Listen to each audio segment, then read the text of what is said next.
Yo, I'm Gana and I'm developing a game in solo, and this month I continue to further improve the feel of the combat.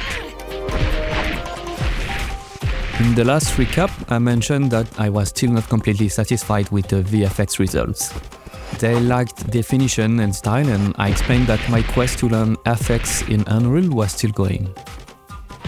I'm pleased to say things are finally moving in the right direction in this field, and that I finally have something I like for VFX. The goal I set myself was to find a striking style in the urban hip-hop genre, but one that incorporated graphic elements inspired by Central Asian cultures. This is also the artistic direction I'm following for the rest of the game, and it's something that can be seen in the character designs too. I think I scrapped this effect 3 or 4 times before I finally got something I liked. I had to find inspiration from a rather atypical game trailer, but in the end it was not that far from my art style guidelines. I really like the marker-like lines that underline the animation on the screen. They are drawn on just a few frames, so they have an impact without being overwhelming. From there, I added my own unique touch. The Central Asian influence is added with the Hearthstone effect, which incorporates symbols and patterns inspired by the art of that region. I really like the effect, but I don't think the balance is quite right yet, and the traditional art is still too light compared to the rest of the urban style. The text and mini icons are animated over 3 frames to make the effect even more lively. I simply drew the same texture 3 times in each RGB channel of a texture with a few variations each time, and jumped from one channel to another in shader over time. On impact, the enemy flashes, then gets a Fresnel effect split into 2 colors. To create the split, I evaluate the normal of the mesh and compare it to the camera direction. If the normal points to the right of the camera, it takes one color. If it points to the left, it takes the other color. I also spent a lot of time rethinking my approach to dust and smoke effects. In the previous recap, I explained that I wasn't completely happy with the look of one of the wind effects. The problem was that the texture was too diffuse and semi-transparent, and in the heat of the moment, the result was too blurry and noisy for my taste. So, for the next smoke effects I work on, I tried a style closer to what you find in anime with sharper, more defined opaque shapes. I even challenged myself to draw the animation by hand. 2D drawing has always been something I found intimidating. But I think for this kind of effect, taking the time to improve my drawing techniques will be really useful. I did the 2D animation in Blender because yes, not only you can do 2D animation in Blender, it's actually pretty cool.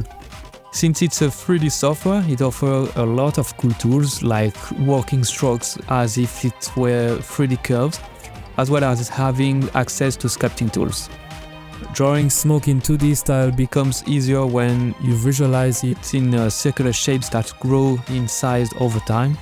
The trick is to have another layer of magnifying bubbles that mask the layer underneath.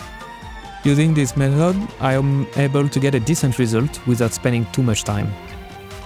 The end result is something clearly more stylized, but in the end, I much prefer this style to what I had before. This look also goes well with the graffiti style effects like the break effect. Last but not least, although it's often preferable for this kind of 2D anime style to use an unlit emissive shader to erase the 3D geometry aspect, I prefer to keep a lit shader to blend in better with the background. Since the style I chose for the environment is a detailed one with complex lighting, and effects with an unlit shader can look really out of place, especially in the shadows. A quick reminder that SILKROAD project is a game I'm developing on my own, and for the moment in my spare time. My medium-term goal is to find a way of funding that will allow me to devote all my time to this project, and any support from you would be greatly appreciated. Every like and share helps to increase the visibility of the game, and for people who want to go even further in their support, there's a Patreon page where you can make a one-time or monthly donation. Any help is much appreciated. Okay, back to the recap. Even though VFX took up most of my time this month, I still took the time to improve some other aspects of combat. I added a visual and audio cue to enemy attacks. Before they launch an attack, you can hear a sound signal as well as an effect around the weapon. This is the first implementation, and while I think sound cue is important in a combat system that requires quick reflexes, it can quickly become annoying when you are surrounded by multiple enemies all attacking at the same time. Do I want to limit the sound cue to just a few attacks? Do I want to limit the number of simultaneous attacks a group of enemies can make? I haven't decided yet, but it's something I'll keep in mind. The last notable feature added this month is that thrown enemy can now slam into other enemies and cause damage. This should make certain projection techniques such as those using the tail shape even more interesting. And that's it for this month. For the last month of 2024, the goal is to continue polishing the combat.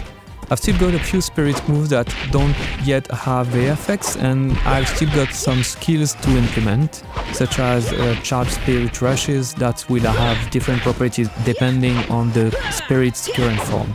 A spirit that rushes on an enemy will do a lot of poise damage in its fist form, while the wing form will stun all the weak enemy in its path. As for the tail form, I don't have an exact idea of what I want yet, and it's something I'll have to work on. Until then, I wish you all a good month, and I'll see you next month for the final recap of 2024. Thank you, bye.